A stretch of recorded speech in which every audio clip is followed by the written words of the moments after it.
Good morning all student. आइए हम लोग जानते हैं मानव के विकास क्रम में कि किस प्रकार से एक सरल जीव से जो 4 पैरों पर चलता था उससे आज के आधुनिक मानव का विकास किस प्रकार हुआ है। आइए हम लोग इस इंटरेस्टिंग वीडियो में इन सब के बारे में जानेंगे। पहले हम लोग 4 पैरों पर, फिर धीरे धीरे 2 पैरों पर चलना सीखा और धीरे धीरे अनेक चीज़ों का आविष्कार हुआ और आज का आधुनिक मानव बन गया। तो आइए अब हम लोग देखते हैं।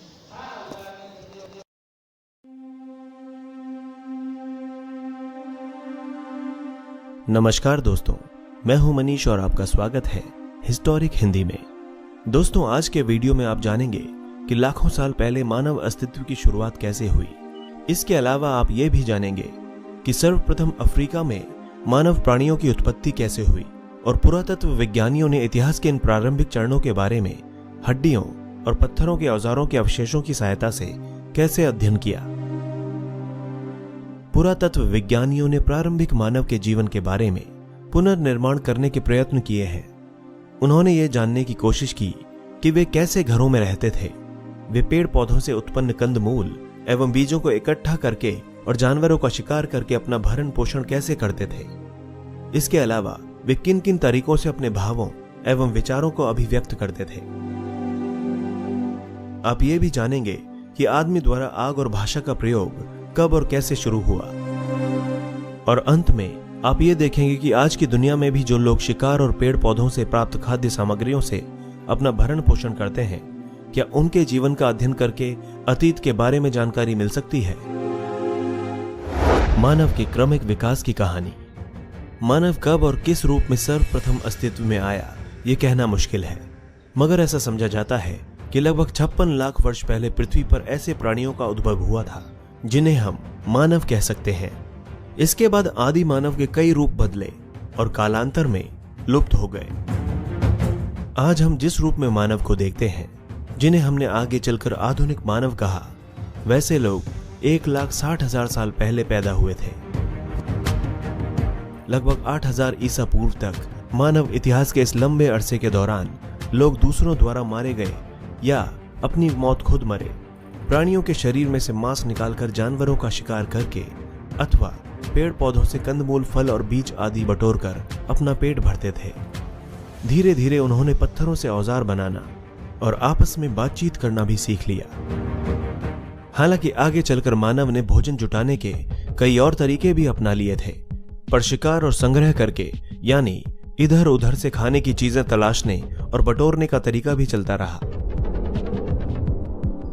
आज भी दुनिया के कुछ भागों में ऐसे शिकारी संग्राहक समाज यानी हंटर गैदरर सोसाइटीज हैं जो शिकार और संग्रहण से अपने भोजन की व्यवस्था करते हैं। इसीलिए विशेषज्ञों को लगता है कि आज के इन शिकारी संग्राहक लोगों के जीवन शैली का अध्ययन करके हमें अतीत के बारे में कुछ जानकारी जरूर मिल सकती है। आज हमें आदि मानव के इतिहास की जानकारी मानव के जीवाश्मों यानी फॉसिल्स, पत्थर के औजारों और गुफाओं की चित्रकारियों की खोजों से मिलती है। इनमें से प्रत्येक खोज का अपना एक इतिहास है। अक्सर ही जब ऐसी खोजें सर्वप्रथम की गईं, अधिकांश विद्वानों ने यह मानने से इनकार कर दिया कि ये जीवाश्म प्रारंभिक मानवों के हैं। शुरुआती वैज्ञानिकों को आदि मानव की चित्रकारी करने और पत्थरों के औजार बनाने की योग्यता पर शक था। एक अरसे के बाद ही इन वैज्ञानिकों ने इन जीवाश्मों, औजारों और चित्रकारियों के सच्चे महत्व को स्वीकार किया। मानव का विकास क्रमिक रूप से हुआ, इस बात का साक्ष्य हमें मानव की उन प्रजातियों यानी कि स्पीशीज के जीवाश्मों से मिलता है जो अब लुप्त हो चुकी हैं। उनकी कुछ विशेषताओं या शारीरिक लक्षणों के आधार पर मानव को भिन्न भिन्न प्रजातियों में बांटा गया है। जीवाश्मों की तिथि का निर्धारण प्रत्यक्ष रासायनिक विश्लेषण द्वारा अथवा उन परतों या तलछटों के काल का परोक्ष रूप से निर्धारण करके किया जाता है जिनमें वे दबे हुए पाए जाते हैं। जब एक बार जीवाश्मों की तिथि यानी काल का पता चल जाता है, तब मानव विकास का क्रम निर्धारित करना कठिन नहीं रहता। लगभग 200 वर्ष पहले सर्वप्रथम जब ऐसी खोजें की गईं, तब अनेक विद्वान ये मानने को तैयार नहीं थे कि खुदाई में मिले जीवाश्म और पत्थर के औजार तथा चित्रकारियों जैसी अन्य चीजें वास्तव में मनुष्य के आदिकालीन रूप से संबंध रखती थीं। आधुनिक मानव के पूर्वज। मानव के विकास के क्रम को 360 से 240 लाख वर्ष पहले तक खोजा जा सकता है। यह वो समय था जब एशिया तथा अफ्रीका में स्तनपायी प्राणियों की प्राइमेट नामक श्रेणी का उद्भव हुआ था। उसके बाद लगभग 240 लाख साल पहले प्राइमेट श्रेणी में एक उपसमूह उत्पन्न हुआ जिसे होमिनॉइड कहा गया। इस उपसमूह में वानर यानी एप्स शामिल थे और फिर बहुत समय बाद लगभग 56 लाख वर्ष पहले हमें पहले होमिनिड प्राणियों के अस्तित्व का साक्ष्य मिला। होमिनिड वर्ग होमिनॉइड उपसमूह से विकसित हुए। उनमें अनेक समानताएं पाई जाती हैं, लेकिन कुछ बड़े अंतर भी हैं। होमिनॉइड्स का मस्तिष्क होमिनिडों की तुलना में छोटा होता था। वे चौपाए थे यानी 4 पैरों के बल चलते थे, लेकिन उनके शरीर का अगला हिस्सा और अगले दोनों पैर लचकदार होते थे। इसके विपरीत होमिनिड सीधे खड़े होकर पिछले 2 पैरों के बल चलते थे। उनके हाथ विशेष किस्म के होते थे जिनकी सहायता से वे औजार बना सकते थे और उनका इस्तेमाल भी कर सकते थे।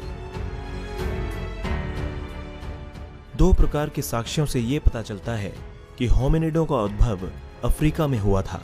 पहला तो ये कि अफ्रीकी वानरों यानी एप्स का समूह होमिनिडों से बहुत गहराई से जुड़ा है।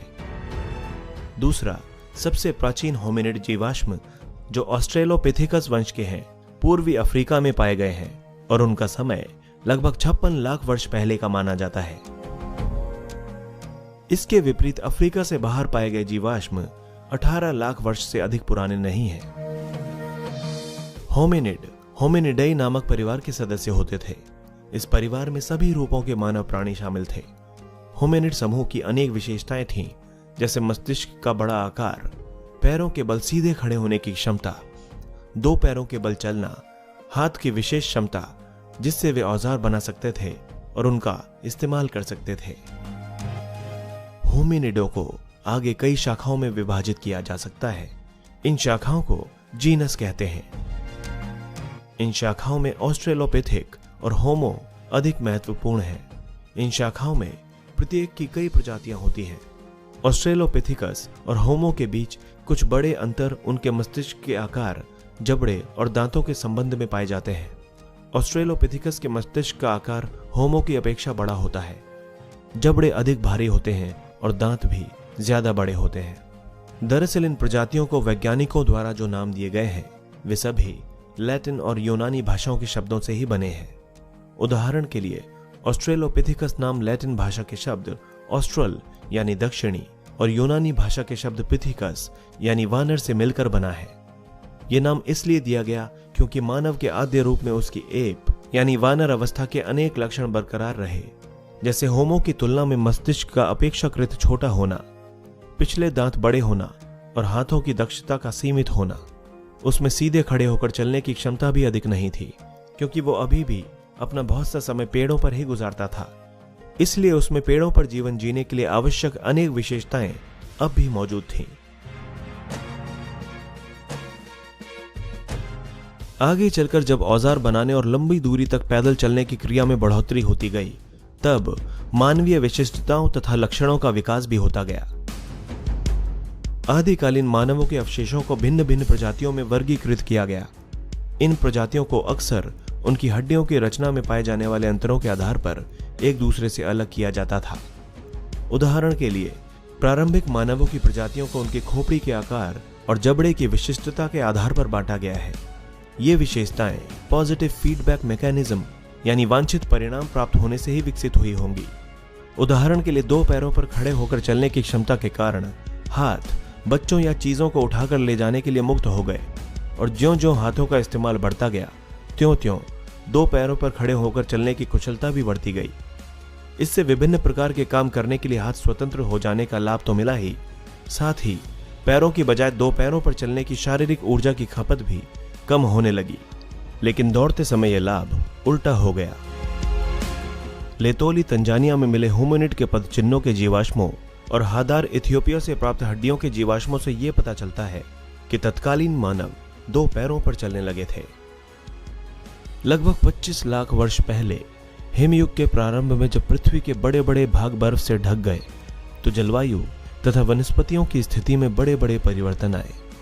तापमान और वर्षा में कमी हो जाने के कारण जंगल कम हो गए और घास के मैदानों का क्षेत्रफल बढ़ गया, जिसके परिणाम स्वरूप ऑस्ट्रेलोपिथिकस के प्रारंभिक रूप, जो जंगलों में रहने के आदी थे, धीरे धीरे लुप्त हो गए और उनके स्थान पर उनकी दूसरी प्रजातियां आ गईं, जो सूखी परिस्थितियों में आराम से रह सकती थीं। इनमें जीनस होमो के सबसे पुराने प्रतिनिधि शामिल थे। होमो लैटिन भाषा का एक शब्द है जिसका अर्थ है आदमी। यद्यपि इसमें पुरुष और स्त्री दोनों शामिल हैं। वैज्ञानिकों ने होमो को कई प्रजातियों में बांटा है और इन प्रजातियों को उनकी विशेषताओं के अनुसार अलग अलग नाम दिए हैं। इस प्रकार जीवाश्मों को होमो हेबिलिस यानी औजार बनाने वाले, होमो इरेक्टस यानी सीधे खड़े होकर पैरों के बल चलने वाले, और होमो सेपियंस यानी कि बुद्धिमान मनुष्य के रूप में वर्गीकृत किया गया है। कुछ जीवाश्मों का नामकरण उन स्थानों के आधार पर किया गया है जहां उस विशेष प्रकार के जीवाश्म सर्वप्रथम मिले। जैसे कि जर्मनी के शहर हाइडलबर्ग में पाए गए जीवाश्मों को होमो हाइडलबर्गेंसिस कहा गया, जबकि निएंडर घाटी में पाए गए जीवाश्मों को होमो निएंडरथैलेंसिस श्रेणी में रखा गया। यूरोप में मिले सबसे पुराने जीवाश्म होमो हाइडलबर्गेंसिस और होमो निएंडरथैलेंसिस के हैं। ये दोनों ही होमो सेपियंस प्रजाति के हैं। हाइडलबर्ग मानव लगभग 8 लाख साल पहले दूर दूर तक फैले हुए थे। उनके जीवाश्म अफ्रीका, एशिया और यूरोप में पाए गए हैं। निएंडरथल मानव मोटे तौर पर 1,30,000 से 35,000 वर्ष पहले तक यूरोप, पश्चिमी और मध्य एशिया में रहा करते थे। वे पश्चिमी यूरोप में लगभग 35,000 वर्ष पहले अचानक विलुप्त हो गए। सामान्यतः ऑस्ट्रेलोपिथिकस की तुलना में होमो का मस्तिष्क बड़ा होता था, जबड़े बाहर की ओर कम निकले हुए थे और दांत छोटे थे। उनके मस्तिष्क के आकार में वृद्धि को अधिक बुद्धिमत्ता और बेहतर याददाश्त से जोड़ा जाता है। जबड़ों तथा दांतों में हुआ परिवर्तन संभवतः उनके खानपान में हुई भिन्नता से संबंधित था। दोस्तों, आज के इस वीडियो में हमने जाना मानव के क्रमिक विकास और आधुनिक मानव के पूर्वजों के बारे में।